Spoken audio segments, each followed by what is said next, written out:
이 하락장은 이미 맞고 있잖아요. 피할 수 그렇죠. 없는데 누가 먼저 회복할 수 있을지도 사실 네. 가장 궁금하실 것 같아요. 구독자분들. 이미 답은 나와 있는 것 같아요. 당연히 미국에 투자를 해야 된다 생각을 하고 있고요.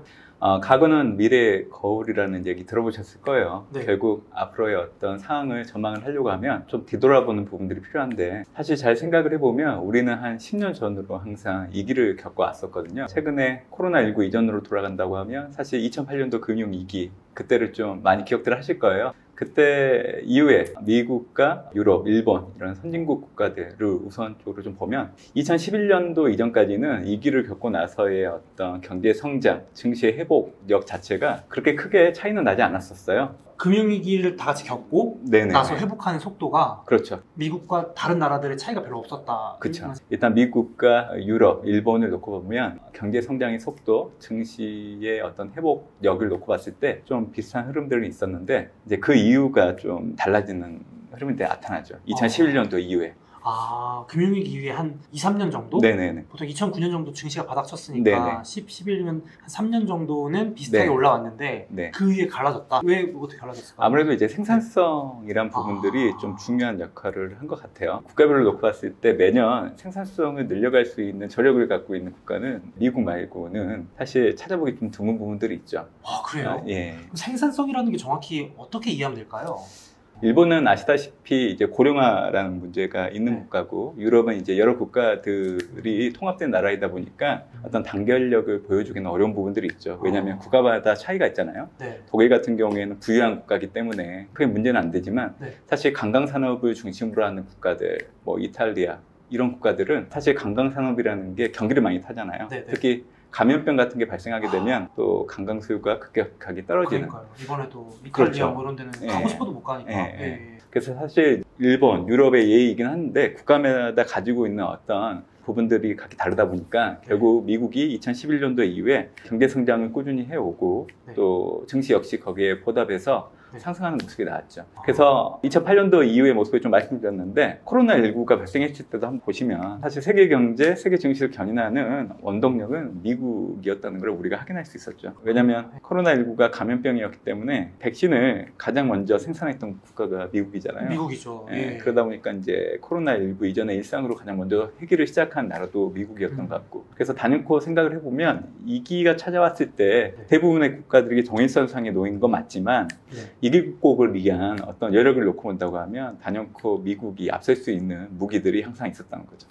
저도 적극적으로 투자를 하는 입장이라 말씀드리면 참 힘이 나는데, 국가만 놓고 봤을 때는 부럽고 어떻게 보면 무섭기도 하고 그렇죠. 그런 나라네요. 예. 사실 뭐 속된 말로 미국이 망하면 네. 다른 나라가 살아남지 못하죠. 그러니까요. 올해 같은 경우에도 사실 상반기에 주가가 너무 급락했기 때문에 그런 미국 증시 현황만 놓고 본다고 하면 다시 미국 경제, 미국 증시가 살아날 수 있을까, 그런 의구심은 분명히 들 수 있지만, 이제 과거에 우리가 봐왔던 그런 조력들을 놓고 본다고 하면 지금 현 시점은 미국에 투자를 해야 되는 좋은 시점이라 생각을 해요. 좋은 시점이다. 예. 너무 좋은 시점이다. 그래서 이제 중요한 거는 이 물가라는 측면이 하반기 때 통제가 되는지 여부가 중요한데, 7월 달에 이제 13일 날 미국의 6월 소비자 물가가 발표가 됐는데 예상치가 8.8이었어요. 네. 전년 동월 대비. 근데 그게 시제치가 전년 동월 대비 9.1이 나왔죠. 예상보다 너무 많이 나왔기 때문에, 예전의 공식이라고 하면 고물가 주가 하락이라는 그 기본적인 법칙이 있었는데 그 법칙대로 가진 않았죠.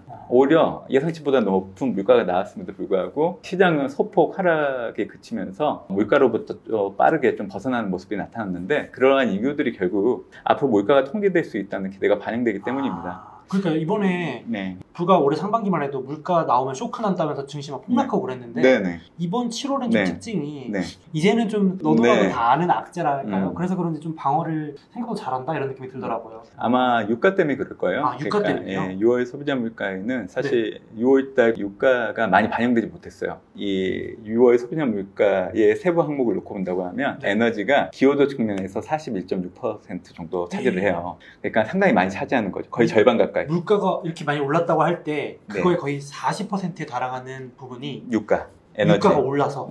와, 엄청 큰 비중이에요. 반대로 이제 이 얘기는 다음 달 8월 10일 날 미국의 7월 소비자 물가가 발표되는데, 어차피 6월 고점 형성하고 나서 유가가 떨어진 부분들을 본격적으로 반영하기 때문에 시장이 예상하는 것보다 이 숫자 자체가 좀 더 낮게 나올 수 있는 거예요. 그래서 시장이 미리 그런 부분들을 반영해서 6월 소비자 물가에 대한 충격은 분명히 있었지만 사실 그 이후에 미국 증시는 다시 견고하게 또 반등 징조를 좀 보이고 있잖아요. 그러니까요. 그래서 올해 하반기는 물가가 통제될 수 있다는 기대는 분명히 가지셔도 될 것 같고요. 3분기 때 계속 물가가 좀 통제가 가능하겠구나 이런 해석들이 커질 수 있는 거죠. 이렇게 된다고 하면 연결선상에서 생각해 볼 수 있는 게 연준이 자이언트 스텝을 7월 달에 하게 되면 남아있는 기간 동안에 가장 인상폭이 큰 한 달이 될 거예요. 7월 이후에 FOMC의 일정을 놓고본다고 하면 9월과 11월, 12월 이렇게 3번 남아있는데 9월 달에는 50bp, 그리고 11월에는 25bp, 그리고 12월에는 25bp 이렇게 하게 되면 올해 연말 연준의 최종 정책금리는 3.4 정도 전후가 될 거예요. 근데 이 3.4라는 숫자는 6월 FOMC를 통해서 연준이 미리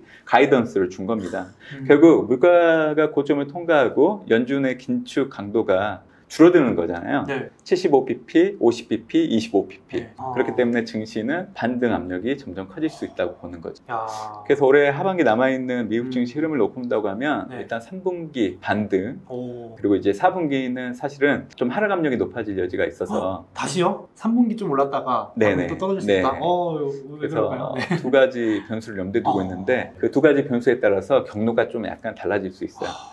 11월 8일 날 미국의 중간선거가 예정되어 있어요. 거의 다 왔네요. 근데 이제 보통 중간선거를 보면 집권 정당에서 상하원이 바뀌는 패가 상당히 많았어요. 공화당으로 넘어갈 가능성이 상당히 높아요. 지금은 집권 여당이 민주당이니까, 다수당이 민주당이니까 반대편이 공화당이죠. 그렇게 된다고 하면 바이든이 현재 추진하려고 하는 정책 추진력이 많이 떨어질 수밖에 없잖아요. 그러니까 이제 증시에는 부정적으로 작용할 수 있기 때문에 만약 이 변수만 고려한다고 하면 4분기 때 증시는 감속 정도 생각을 할 수 있는데 제가 하락이란 부분들도 염두에 두는 이유는 미국의 경기 침체와 관련된 얘기를 드리려고 합니다. 그러니까요. 침체 얘기가 이제 또 나오기 시작하잖아요. 그 부분도 궁금합니다.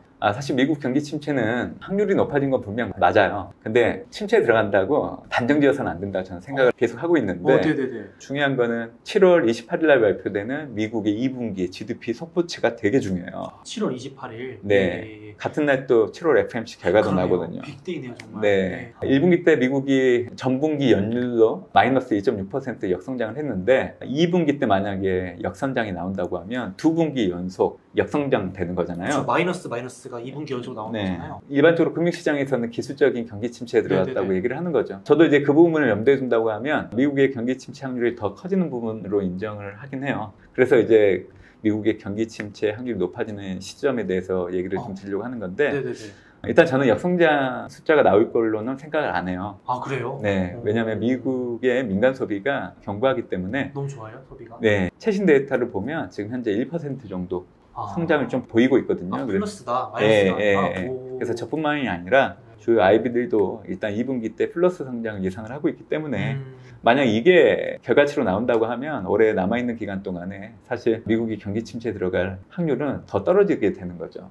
지금은 우려가 너무 지나쳤다는 저는 너무 지나쳤다고 생각을 하고 있는데 그래서 저는 미국 경기 침체에 대해서 얘기를 할 때는 2분기 연속 역성장 되는지 여부를 확인하고 얘기를 해도 늦지 않다고 얘기를 좀 많이 해드리고 있어요. 근데 이제 시장은 너무 한 발 앞서가서 걱정을 하다 보니까 그래서 사실은 올해 상반기 때 미국 증시 하락, 그리고 이제 국내 증시도 어차피 미국 증시에 연동돼서 움직이기 때문에 사실 하락을 유발한 이런 얘기를 하면 좀 안 좋아하실 수도 있는데 우리들이 만든 결과물일 수 있다는 거예요. 약간 그런 거죠. 자아실현적? 그러니까 우리가 진짜 온다, 큰일 났다 하면서 너무 우려를 미리 반영했다는 거죠. 원래 미국 경기 침체에 대한 고민을 해야 되는 시점은 내년 1분기고요. 그리고 내년 2분기 이후 저는 이제 미국이 경기 침체에 들어갈 수 있다고 좀 보고 있어요. 확률이 많이 높아지는 시기라 보고 있는 거죠. 오히려 내년에? 내년 2분기요. 근데 저는 가까스로 올해와 내년 미국이 경기 침체를 피해갈 수 있다고 좀 보는 사람이에요. 되게 긍정적인. 계산보면 다 부정적인 얘기밖에 없어가지고. 혹시라도 경기 침체를 벗어나게 되면 저를 꼭 기억해 주세요.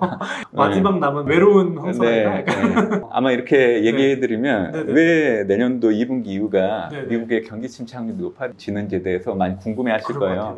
모든 답은 연준이 갖고 있어요. 시장이 갖고 있는 게 아니에요. 연준이 6월 FOMC를 통해서 올해와 내년, 내후년 최종 연말 정책금리를 올해 3.4, 내년에 3.8, 내후년 3.4 제시를 했거든요. 그 세 개 숫자에 모든 비밀이 다 들어있어요. 3.4 올해 맞춰야 되잖아요. 네. 그래서 제가 7월달 75bp 올리고 9월달에 50bp, 11월, 12월 각각 25bp씩 올려서 3.4를 맞춘다고 그렇게 얘기를 드리는 거고요. 네.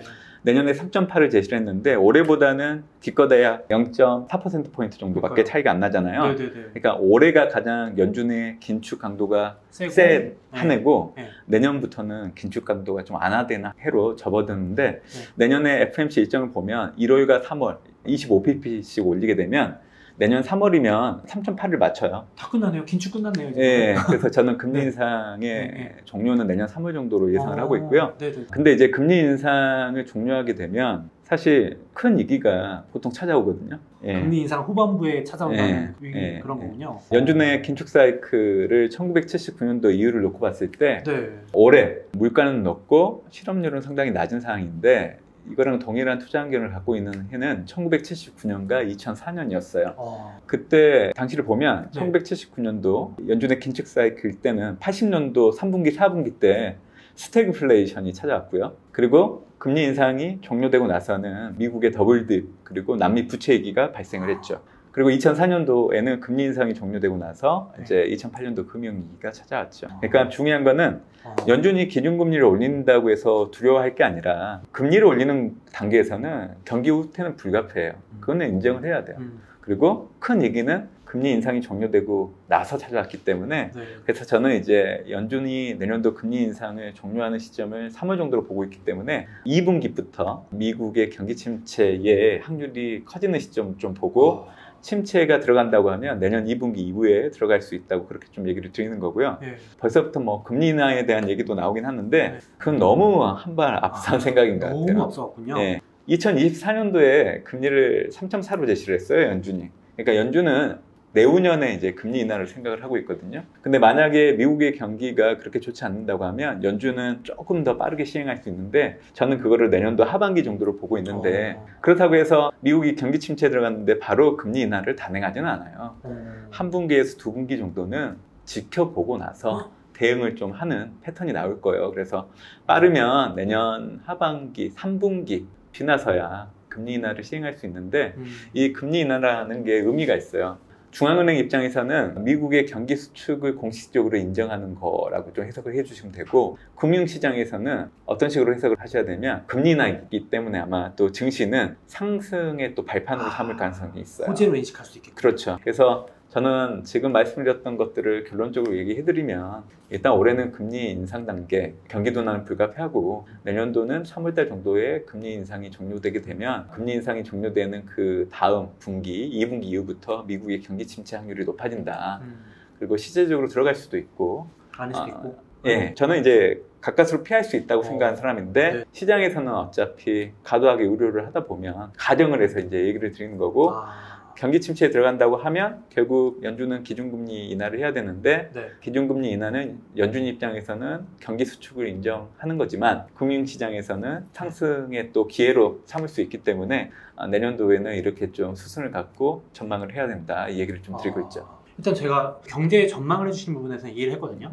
구독자분들 투자에 대한 게 궁금하시니까 그러면 저희가 이런 경로나 전망에 따르면 지금과 내년 대응, 투자자분들의 대응은 어떻게 좀 하는 게 좋을까요? 그래서 하반기 때 이제 경로를 3분기 때 반등, 4분기 때 우선적으로 이제 하락이라 말씀드리고 있는데 결국에는 이제 중간선거 그리고 내년도 2분기 이후에 미국의 경기 침체에 진입할 확률이 높아지는 부분들을 반영한다고 하면 이제 하락을 좀 염두에 두고 얘기를 좀 드리고 있는데 결국 현 시점에서는 상반기 사실 약세장에 공식적으로 진입한 미국 증시 상황을 놓고 본다고 하면 낙폭이 분명 큽니다. 그리고 이제 우리가 보통 미국 증시의 저평가 여부를 얘기를 할 때 12개월 선행 P를 얘기를 많이 드리고 있는데 현재 16배 초반 정도에서 움직이고 있어요. S&P 500. S&P 500 12개월 선행 P.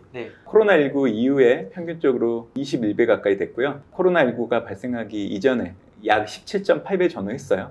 그러니까 이 숫자만 놓고 온다고 하면 지금 현재 미국 증시는 상당히 싼 상황이죠. 평균보다 싸네요. 그렇죠. 네네네. 그렇기 때문에 저는 일단 3분기 반등을 염두에 두고 그 반등을 좀 즐길 필요는 있다 생각을 하고 있는데 4분기의 하락을 염두에 두고 이 3분기의 어떤 반등의 끝자락에서는 내가 좀 미국의 경기 침체에 대해서 어느 정도 좀 우려하는 부분들이 있다는 투자자 입장에서는 비중을 좀 축소하는 기회로 삼으시면 좋을 걸로 좀 보고 있고요. 위험을 인지하고 있어야 되겠네요. 그렇죠. 예. 사실 올해 상반기, 특히 2분기가 연간으로 놓고 봤을 때 미국 증시가 가장 많이 하락한 그런 시점으로 좀 보고 있거든요.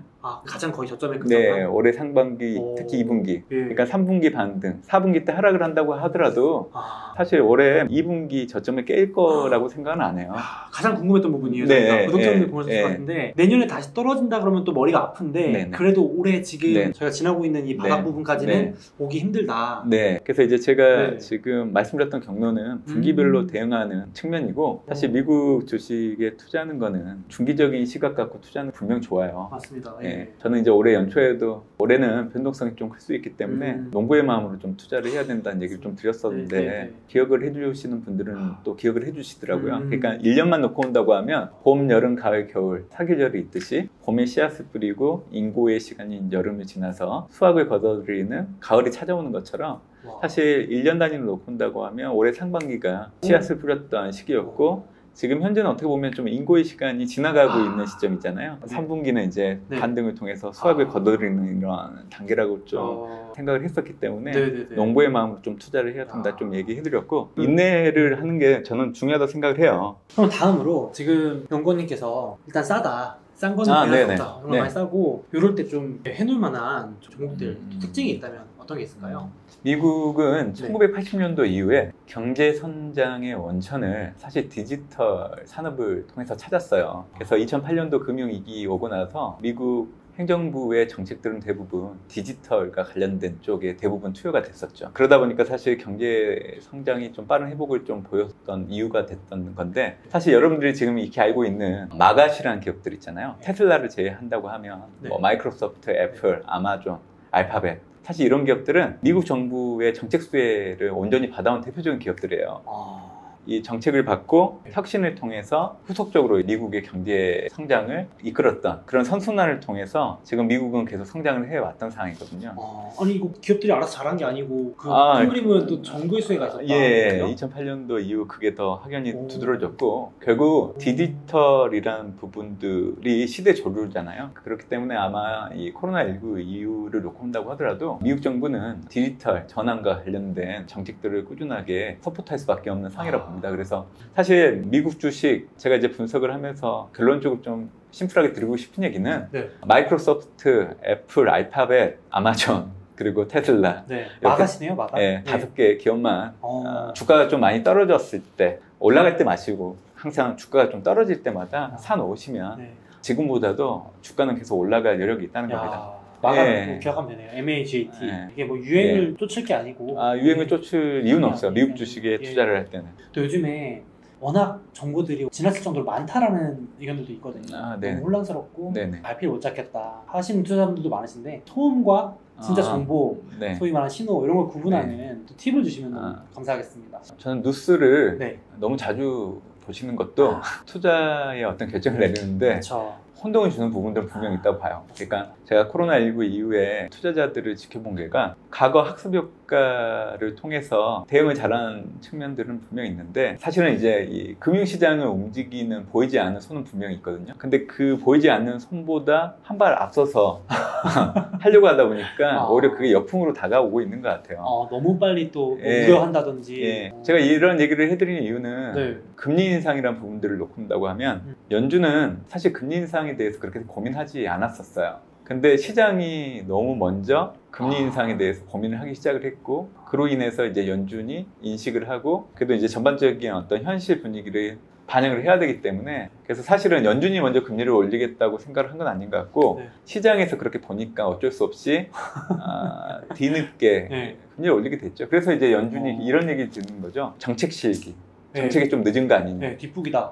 근데 저는 그렇게 생각하지 않아요. 왜냐면 오히려 연준은 금융시장 안정을 위해서 선택했던 거예요. 만약에 금리 인상을 빠르게 시작을 해버리면 네. 지금 현재 우리가 겪고 있는 이런 주식시장이 망가지는 게 좀 더 빨리 찾아왔거든요. 그렇죠. 근데 이제 그런 부분들을 조금씩 천천히 영향을 주려고 노력하다 보니까 결국에는 이제 생각보다 시간이 뒤쳐졌고 그래서 정책식이라는 얘기가 나올 정도로 돼버리긴 했었지만 저는 지금 현재 연준이 원래는 이제 물가 안정, 안정 고용이라는 두 가지 책무를 가지고 통화정책을 운영하고 있는데 코로나19가 발생하고 나서는 보이지 않게 이 금융시장 안정을 책무로서 염두에 두고 현재 운영하고 있는 겁니다. 그래서 사실은 연준이 올해 들어서 FOMC 이전에 금리 언제 올리겠다? 얼마 정도 올리겠다 미리미리 얘기를 해주고 있거든요. 네. 그렇기 때문에 그나마 지금 시장 충격이 덜하다고 저는 생각을 하고 있어요. 그래서 연준은 지금 현재 잘하고 있어요. 그래서 하반기 때도 연준이 의도한 대로 물가 통제는 될 걸로 좀 생각을 하고 있고 그렇게 된다고 하면 긴축 강도가 완화될 걸로 좀 보고 네. 그렇게 된다고 하면 금융시장은 3분기 때 반등하는 기조로 갈 수 있다고 좀 얘기를 드리는 거고 제가 4분기 때 하락을 염두에 뒀지만 만약 이런 것들이 시장에서 받아들이는 효과가 크다고 하면 그 하락의 폭도 그렇게 크지는 않을 겁니다. 그래서 이제 저도 연간으로 따지면 4분기 하락이 올해 2분기처럼 어떤 그 저점을 하야할 정도로 급격하게 나타나지는 않을 걸로 좀 보고 있고요. 네. 그래서 저는 하반기, 상반기와 비교를 해보면 좀 걱정을 덜 수 있는 시기라고 좀 생각을 하고 있기 때문에 네. 하반기 때는 사실 미국 주식, 미국 증시에 대해서 투자를 해야 된다는 얘기를 좀 많이 드리고 있어요. 지금 딱 좋은 시점에 저희 채널에 나오셨네요. 딱 여름 제일 네, 정말 많이 빠져 있고 네, 다들 방향성에서 고민 많이 하고 있는데 야, 저도 이제 하반기 좀 기대를 해보려고 하고 있는데 구독자분들도 참고를 해보시면 너무 좋을 것 같습니다. 그래서 오늘 미국 주식으로 살아남기 이 책의 저자이신 문남중 연구원님 모시고 얘기 나눠봤습니다. 제가 이제 책을 읽었는데 처음 하시는 분께도 좋을 것 같고 종목 영상에서 언급해주신 것들이 꼼꼼하게 다 들어있습니다. 그래서 한번 혼란스럽고 정신없고 좀 불안한 시기에 읽어보시면 너무 좋은 책일 것 같습니다. 오늘 나와주셔서 너무 감사합니다. 네, 감사합니다. 네.